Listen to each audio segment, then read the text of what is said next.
Today, we're honoring the extraordinary Jane Goodall, the British primatologist whose groundbreaking work with chimpanzees revolutionized our understanding of animals, empathy, and ourselves. Her passing on October 1, 2025, at the age of 91, marks the end of an era, but her legacy of hope, curiosity, and fierce advocacy for our planet will burn bright forever. We're covering it all, the details of her cause of death, her husband and the loves that defined her, her age, family and kids, net worth, lifestyle, and a full biography that takes you from her London childhood to the jungles of Gombe and the global stage. This is gonna be a long, heartfelt tribute packed with stories from her own words, tributes from those she inspired, and the unbreakable spirit that made her a legend. Whether you're a fan of her books, her Roots and Shoots program, or just moved by a woman who talked to chimps like friends, grab a cup of tea, get comfy, and let's celebrate the life of Jane Goodall. Here we go. Let's start from the beginning with Jane's biography, because her story is a masterclass in curiosity, courage, and changing the world one observation at a time. Born Valerie Jane Morris Goodall on April 3, 1934, in Hampstead, London, England, Jane grew up in a cozy home filled with the magic of stories and the wonder of nature. She was the eldest of two daughters to Mortimer Herbert Morris Goodall, a successful businessman with a love for adventure, and Margaret Myfanley Van Joseph, a budding novelist who wrote under the pen name Van Morris Goodall and fueled Jane's imagination with tales of far-off places. Her younger sister, Judy, was her playmate in mischief, the two of them turning their Bournemouth garden into a jungle of make-believe. From the start, Jane was a dreamer. At age 18 months, she got a stuffed chimpanzee named Jubilee from her mother, sparking a lifelong fascination with primates that would define her destiny. School was a mixed bag. She attended Upland School in nearby Poole, an all-girls independent spot where she shone in science and drama, but formal education never quite contained her wild spirit. Instead, Jane devoured books like Tarzan of the Apes and Dr. Dolittle, dreaming of Africa while working as a film cutter in London after leaving school at 18. That dream became reality in 1957 when, at 23, Jane scraped together £100 from her savings and family to sail to Kenya, joining her school friend Elizabeth Betsy Napier, whose family ran a farm near Nairobi. There, in the shadow of Mount Kenya, Jane's life ignited. She worked as a secretary for Louis Leakey, the legendary paleoanthropologist, transcribing his notes and organizing his museum exhibits. Leakey, struck by her passion and fresh eyes, hired her as an assistant on his digs, where she unearthed fossils that hinted at humanity's African origins. But it was chimpanzees that called her. Leakey saw her untamed curiosity as perfect for studying our closest relatives, and in July 1960, at 26, Jane arrived at Gombe Stream Chimpanzee Reserve in what was then Tanganyika, now Tanzania. With no formal degree, just a notebook, binoculars, and boundless wonder, she set up camp in a tent, observing the chimps from dawn till dusk.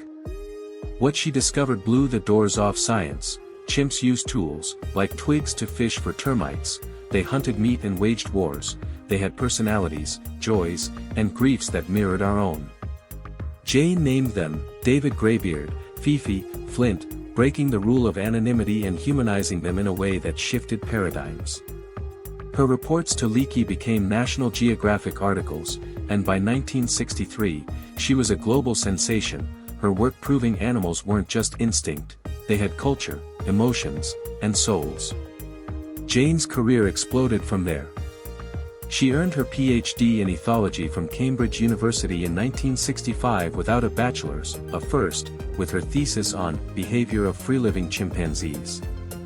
She married wildlife photographer Hugo van Laak in 1964, and their son Grub, Hugo Eric Lewis, arrived in 1967, born in a hospital in Dar es Salaam while Jane was in the field.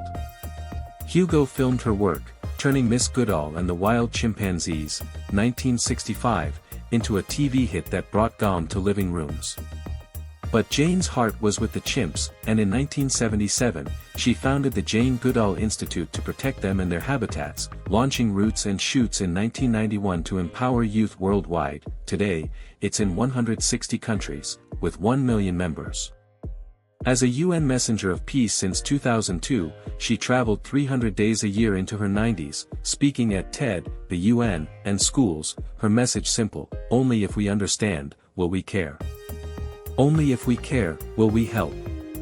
Jane authored over 25 books, from In the Shadow of Man, 1971, to The Book of Hope, 2021, and won honors like the Kyoto Prize, French Legion of Honor, and U.S. Presidential Medal of Freedom.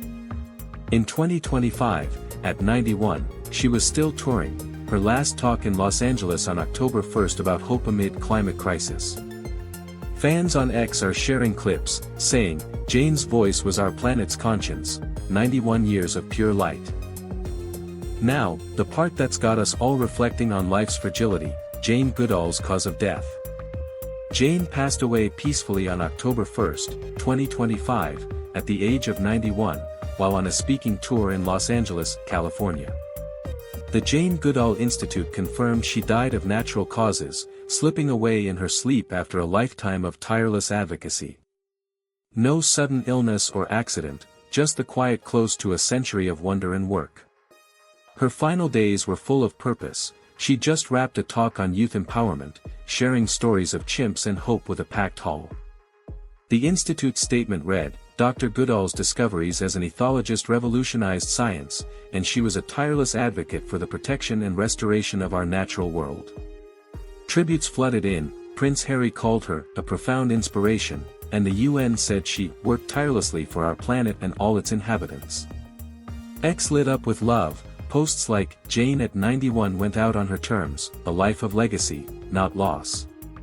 Jane was 91 when she passed, born April 3, 1934, a number that feels like a full circle for a woman who lived every day with purpose.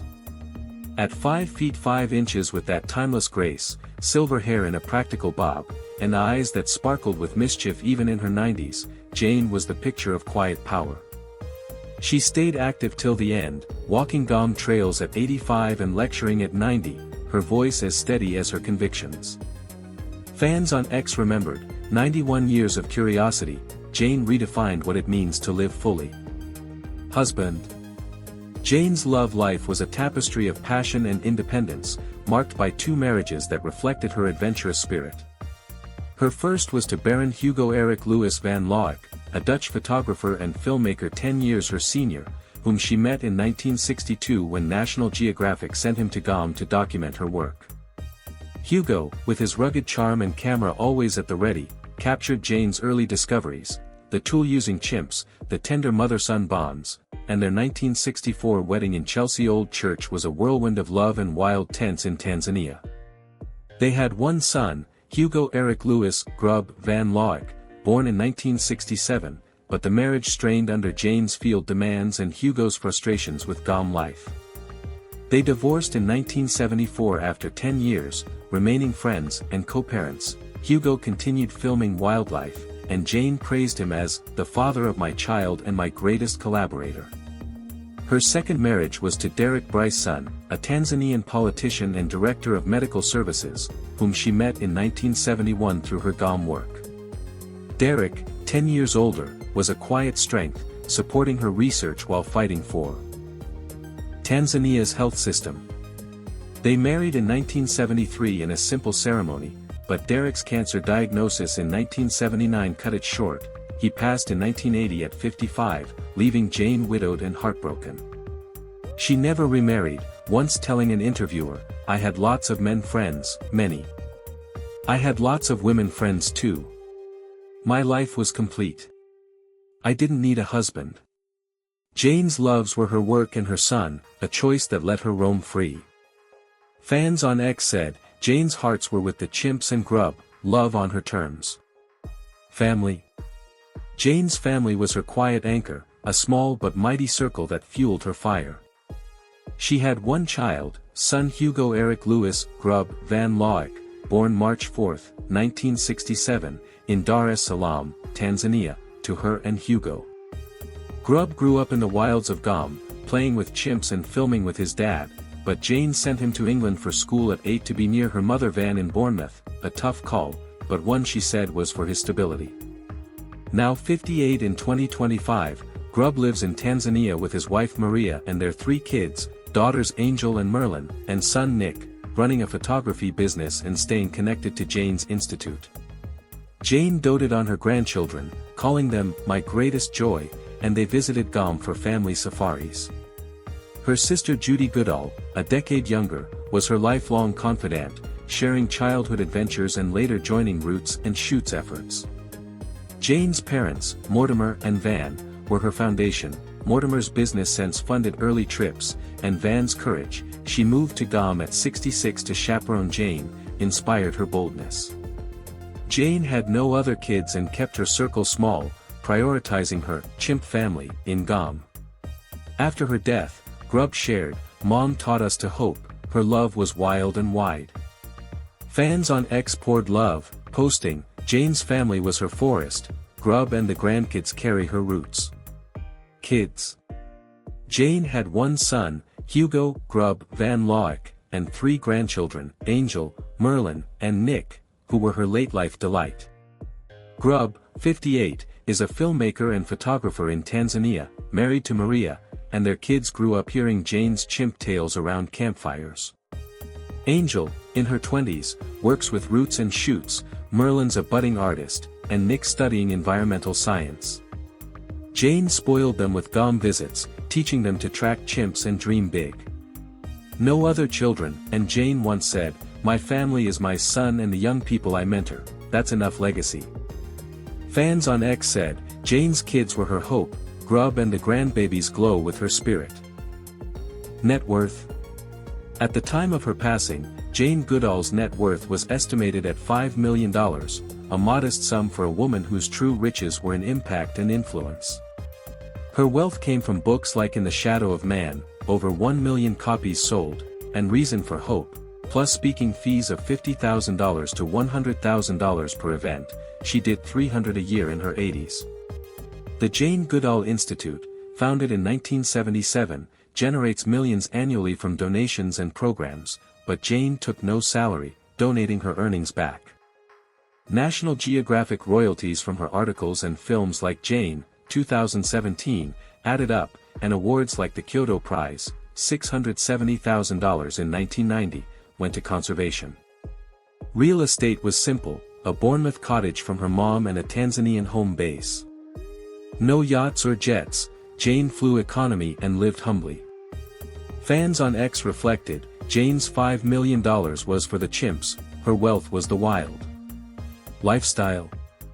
Jane's life was a rhythm of wonder and wanderlust, centered on Gombe but spanning the globe. At 5 feet 5 inches with a wiry, active build, she stayed fit into her 90s with daily hikes and chimp treks, her silver hair in a practical ponytail. Her diet was simple, fruits, nuts, and porridge in the field, with Tanzanian ugali and greens at home. Style was functional chic, khakis, boots, and that iconic khaki vest for safaris, or elegant dresses for UN speeches. She drove a Land Rover Defender, $60,000, for rough roads and flew coach for tours. Living in a modest Bournemouth home with ocean views and a Gombe camp tent, she split time between Tanzania and speaking gigs. Socially, she was warm with colleagues like Anthony Collins and family visits from Grub. Hobbies included journaling observations, playing the piano, and mentoring Roots and Shoots kids. In 2025, at 91, she was touring California, her last talk on hope amid crisis.